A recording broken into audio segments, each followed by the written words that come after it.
बातमी महत्त्वाची आहे। दावोस दौऱ्यानंतर मुख्यमंत्री देवेंद्र फडणवीस जिल्हा परिषद आणि पंचायत समिती निवडणुकीसाठी आता ऍक्टिव्ह मोडवर आले आहेत। मुख्यमंत्री देवेंद्र फडणवीस यांनी मागवली आहे निवडणूक असलेल्या 12 जिल्हा परिषदांची माहिती। 12 जिल्हा परिषदांमध्ये झालेल्या विकास कामांच्या यादीसह खर्च झालेल्या निधी संदर्भात देखील मुख्यमंत्र्यांनी माहिती मागवली आहे। या 12 जिल्हा परिषदांच्या सीईओंकडून मुख्यमंत्र्यांनी ही माहिती मागवल्याचं कळतंय। जिल्हा परिषद निवडणुकीच्या प्रचार सभांसाठी मुख्यमंत्र्यांना 12 जिल्हा परिषदांची माहिती सादर करण्यात आली आहे। मुख्यमंत्री लवकरच जिल्हा परिषद आणि पंचायत समिती निवडणुकीच्या प्रचार सभांना सुरुवात करतायत। बातमी आता बुलढाण्यातून आहे। ध्वजवंदनावेळेस मुख्याध्यापकाचा हृदयविकाराच्या झटक्यानं मृत्यू झालाय। मोताळा तालुक्यातील मोहेगाव जिल्हा परिषद शाळेत ही संपूर्ण घटना घडली आहे आणि या घटनेनंतर संपूर्ण परिसरातून हळहळ व्यक्त केली जाते। बातमी आता सविस्तर आहे। राजकीय क्षेत्रातून संविधानाची हत्या करणाऱ्या व्यक्तीला पद्मभूषण पुरस्कार दिल्याचं संजय राऊत म्हणतात। भगतसिंग कोश्यारी यांना पद्मभूषण दिल्यासंदर्भात राऊतांकडून निषेध व्यक्त करण्यात आलाय।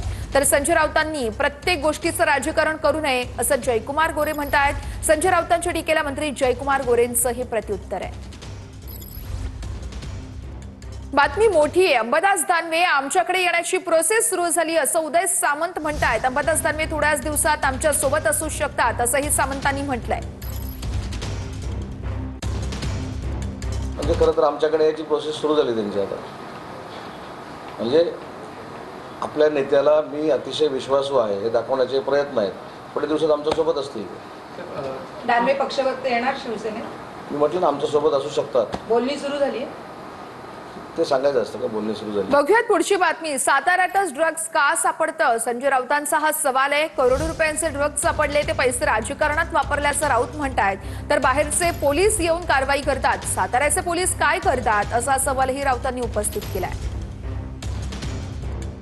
साताऱ्यामध्ये शेकडो कोटीचे, हजारो कोटीचे ड्रग्ज सातत्याने सापडत आहे आणि महाराष्ट्राच्या निवडणुकामध्ये ड्रग्जचा पैसा खेळवला जातो।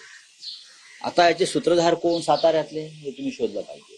ते पोलिसांनी शोधलं पाहिजे। मुंबईचे पोलीस जातात आणि पहिली कारवाई करतात, गुजरातचे पोलीस येतात आणि दुसरी कारवाई करतात। सातारचं पोलीस दल जे आहे ते काय झोपा काढतंय का?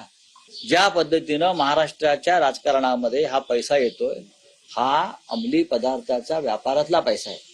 त्याशिवाय इतक्या प्रचंड प्रमाणात पैशाचा वापर होऊ शकत नाही आणि या पैशाचे, अंमली पदार्थाच्या पैशाचे सूत्रधार कोण हे देवेंद्र फडणवीस यांनी शोधायला पाहिजे। यामध्ये थेट दस्तरखुद्द उपमुख्यमंत्री आणि पहिले मुख्यमंत्री एकनाथ शिंदे यांचे हात त्यामध्ये अडकलेले होते आणि देवेंद्र फडणवीसांनी कुठल्याही प्रकारची कारवाई न करता 43 पैकी 40 बांगलादेशी नागरिकांना हे देवेंद्र फडणवीसांनी एकनाथ शिंदेच्या सोबत हातमिळवणी करून त्यांना तिथून पळून लावलं होतं। त्यांच्यावर त्याच वेळेस जर कारवाई झाली असती तर आज साताऱ्यातले दुसरं कनेक्शन हे सापडलं नसतं। यामध्ये थेट स्वरूपामध्ये पहिले तर केवळ एकनाथ शिंदे यांचाच त्याशी थेट संबंध होता अशा स्वरूपाची वस्तुस्थिती समोर आली होती। आता त्यांचाच नाही तर त्यांचे पार्टनर देवेंद्र फडणवीस असल्याचंही या निमित्तानं लक्षात येते।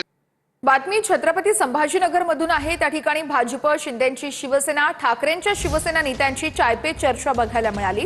ध्वजवंदनानंतर संजय शिरसाट, संजय केणेकर आणि चंद्रकांत खैरे यांच्यात चांगल्याच गप्पा रंगल्यात। तिन्ही नेत्यांची इथं गप्पांची मैफल रंगल्याचं या दृश्यांमध्ये आपण बघू शकतोय।